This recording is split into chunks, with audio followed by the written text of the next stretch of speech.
got recording studios at home, but I'm gonna fuck all up right now. Hear me out. This microphone, this is literally the gateway to the world. The gateway to people's vulnerabilities.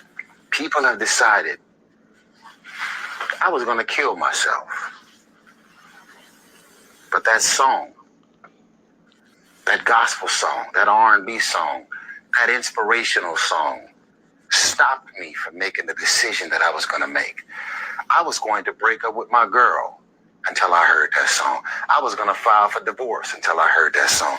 My grandmother died, who I loved, who raised me. I couldn't even imagine how I could get through life without my grandmother. But that song healed me and helped me to get through. So while y'all up in it, I'm a bitch, shut the fuck up. Stop playing with music if you're not going to take this shit more serious. Emotional access is what you have been given, and you ain't doing nothing with it. Do you understand that people are letting you into their earbuds? They're sitting in traffic, houses in foreclosure, out of a job, single father, single mother, don't know what the fuck you're gonna do, and a song comes on the radio, and if you put your soul into it, somebody is sitting in traffic making decisions that they would have never made if your song didn't show up and help them to get through. Everybody got bars, nigga. Bars. Drop the mic. Fuck is you talking about? Tyrese. Yeah, Tyrese. Say, man, look he here. spoke on that. Again, Big Yoga, perfect segue. Yoga didn't even know this was my last topic. Hey, Rock.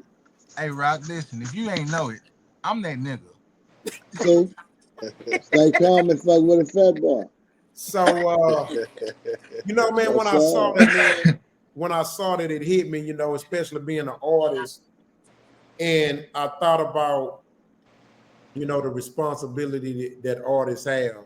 And it's almost like a quadruple conundrum when you think about, okay, how do we fix this? And it's like, man, when you really think about it, bro, it's you know, I tell people, black people are like a gunshot victim with 20 bullet holes, and he's getting rushed to the hospital, and the doctors and nurses in there, and they saying, which one do we work on first to save this person's life? That's how I see the state of black people, bro. We got so many bullet holes in us, and it's like, while we're trying to stop one hole from losing too much blood, another one is gushing our blood, and then we're trying to patch the other one up. You know what I'm saying? And it's like one after another, and it's like we losing trying to win. Because when you think about it, everything he said is totally right? So, okay. Look, bro. Okay, so we do understand, you know, like Kamala said about the industry. You're right. We do got to blame these record labels because they are pushing the violence. Look, there is a roots out there they're not going to give a record deal. There is a Busta Rhymes out there, they're not going to give them a record deal. There is a Ludacris out there, they're not going to give them a record deal. Then there's a Digital Planets out there, they're not going to give them a record deal. There's the Fugees out there, they're not going to give them a record deal. Right? You want to know who they're going to get a record deal? That they can be a young boy, ass boy who come from the hood and he desperate, he don't know shit, never had shit, and they gonna take the money. So it's not even really, I can't even tell these young men not to take the money. They're gonna take it. They're starving. They don't have shit. And then their mama probably died. Their daddy probably in prison. Right? So then you turn around, you can't, you can say, well, us as fans, we gotta, but then it doesn't matter because we're not the record labels. You see what I'm saying? They're gonna push the narrative whether we listen to them or not. Because as long as you got young kids who are vulnerable, to being hypnotized by this, then what do we do? Now, the only solution that I see, and then that's a challenge, is the parenting. But unfortunately, the parenting is households with mostly single moms. Because I remember when, look, my mama knew I was listening to Ghetto Boys. She knew I was listening to UGK. She bought me the goddamn radio. She gave me the money to buy the goddamn record. But you want to know what did my mom and my grandma and them and my dad and them didn't play? I bet not ever catch you jamming that shit in this house. I'm going to fuck you up. And you want to know what they never did? They never played that bullshit around me and my siblings. Man, ain't nothing worse than when I see a parent riding around, fuck a bitch, suck a dick, and they little kids in the car. That's the most disrespectful shit to me. It sickens me, bro, because I never did that. Yeah, something wrong with you. Something wrong with you. Even radio songs. My kids in the car, it's some radio songs. I'm turning the station. No, that shit. Yeah, I know it's radio friendly, but it ain't kid friendly. It's radio friendly, not kid friendly. So to me, I think the only chance we have is basically the parenting. You know what I'm saying?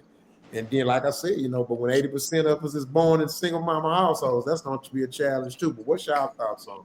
Hey, hold on, really, you got, I promise. Let me ask this one question. So, me and my bro, we be chopping it up. You know what I'm saying? Me and my bro, we be chopping it up. You know what I'm saying? And he's the one that does country music, right? So, we was talking about something one day, and we was talking about the state of hip hop as of today. And he was like, man, if you think about it, the record labels don't do nothing but sign these artists, right? Sign these artists. They get big insurance policies on these artists. And then them niggas go out there and get themselves killed. And now this nigga's a bigger payday to them than he was alive.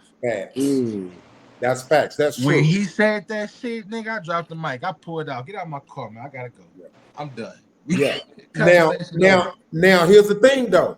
And that doesn't make it right, but I just want to give you the history. To their defense, you want to know where that started? That started from white rock and roll. Because they knew they on drugs and all crashing out. Yeah, they knew they was crashing out. Yeah. Mm-hmm. And then when hip hop came, they just say shit, do the same thing. These motherfuckers on drugs, they crashing out. Because the white rock and roll artists, majority of them motherfuckers died early. Them motherfuckers crashing. Yeah. Them motherfuckers was shooting themselves in their head and shit, man. Man, suicide, crashes, getting killed. Them motherfuckers, them rock and roll artists. We're the new rock and roll artists. Crazy work, man. Yeah, that's crazy. Hey, yeah, but we had that conversation, bro, and I was like, man, that shit made, especially like drill music is actually a genre of music. That's scary, dog. What the fuck is that? It's that murder music. It's a genre about music genre about killing people. About sliding. And then look, this shit. And who doing it though? The drill rappers. It's us. Man, you probably see a couple of white boys, but them niggas get ran up out that shit because they ain't what they talking about. It's us, bro. Niggas out here real life demons, nigga. Yeah. For real, man. I can't get down. Like Camilla said, the record company needs some blame. You gotta realize, Rock, you said it was ludicrous. They ain't signing them. That's was a time in the music industry where everybody had to be different. You couldn't get signed if you sound like LL or Rakim. You had to be different. Now it didn't flip. Hey, can you sound like Tupac? Can you sound like Big Extra Plug? Can you sound like everybody sounded like? That's why the Atlanta got out, because they didn't. It's no originality no more. It's can you sound like this? And then if you add all your numbers up, so it ain't about the talent no more. It's about the numbers. So people are less talented and more famous now. You know what I'm saying? No, but that's you know by more. design, though. Yeah, The that's by talent is design. out there. The They're not signing them. but they're not popular. They want the drill music. They want the murder music. They want the gangster music. I'm not gonna lie. Big X in his rise to stardom, that kind of shocked me because don't get me wrong, Big X talks about that kind of shit, but that's not all his music is based on, right? But now if you're talking about that, is Dallas just got a strong movement. They together right now. They yeah, that new Dallas shit, that shit hot. I ain't gonna lie. They in Houston, and they coming to Houston and take over. They've been in Houston a hot minute now. Them Dallas niggas, I'm telling you, you gotta watch. It's power in numbers. Take over now. We still got Rockstar. I think it was more. I just think he was more marketable. You know, a fat rapper, man, they sell, nigga. They marketable as fuck, nigga. Big rap. Hey, keep coming, fuck with a fat boy. Y'all know the slogan, nigga. Yeah. But he can rap though. He can really. I'm a fan. He can rap. He really can rap. Hey, listen. My nigga Quality don't fuck with nobody new. Every time I get in the car with this nigga, man, that nigga Big X the plug, man, that nigga there, man, shut your ass. I can't lie. I was just about to say something about it.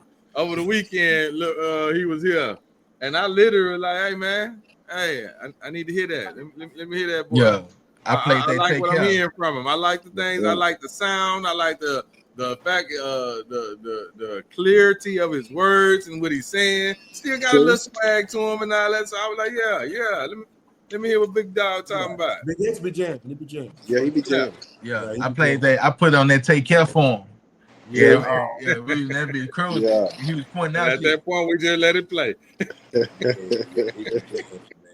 Yeah, he did. Well, we out here, man. Y'all stay on camera afterwards, bro.